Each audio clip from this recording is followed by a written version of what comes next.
I'd say we made a lot more than that, but taking into account our profits and some other AM stations' profits, but all the losses, the overall bottom line for all 27 AM stations was $100,000 compared to mega millions that were made by 7 FM stations. The truth is that listeners are leaving the AM band in droves, and they're taking precious advertising with them. AM stations have to scramble amongst themselves for 40% of the market, while the 2 commercial FM stations in most capital cities have a very healthy 60% of advertising. There's just not that much advertising money around anymore. And with extra licences coming in the future, there'll be even less. Until a month ago, Murray Nicol was Melbourne's top talkback host, but that didn't stop him from being sacked from the once profitable but troubled talk station 3AW. You see, 3AW, for instance, the most successful AM station, is losing money. It's in the red, and it's been losing money for the last 2 or 3 years. It's been in trouble. And 3AW's not the only one. Another example is Melbourne AM station 3XY. 15 months ago, the Catholic Church paid $12 million for this one-time teeny bopper favourite. 3 months ago, it changed hands again, this time for less than $2 million. And there's Alan Bond's AM station 3AK.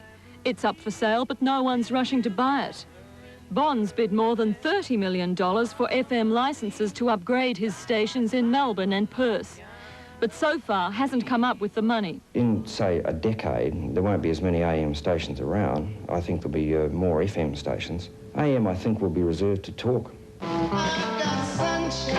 In the wild and unpredictable world of radio, it's not just the number of listeners that's important. It's who they are and how much they spend.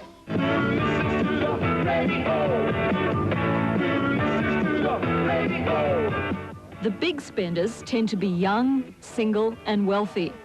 It's their money the radio stations and the advertisers want. But this is a group that tends to listen to music. In the 10 years that FM's been on the scene, AM music stations have nosedived. They've lost 70% of their teenage listeners. AM talkback has fared a little better with a recent audience increase. But it all looks small time next to FM, that's literally gone through the roof. This latest crunch has come about because of the government's new policy on FM radio. In the past, licences weren't issued unless they could be shown to be economically viable. But now the government is selling them to the highest bidder, and it's up to the new owners whether they sink or swim. There was no impost placed on television stations when they converted from black and white to colour. And that's really the difference between AM and FM in music radio. Is the government taking advantage of the situation? Absolutely. I mean, we argued as chairman of the Radio AM group for the free conversion for all stations. For a station like ours that has been operating in the marketplace under the same ownership for 59 years, to be placed with this financial burden at this time, we think is quite wrong. And the B-52s on Triple M on this Wednesday morning. Listen to the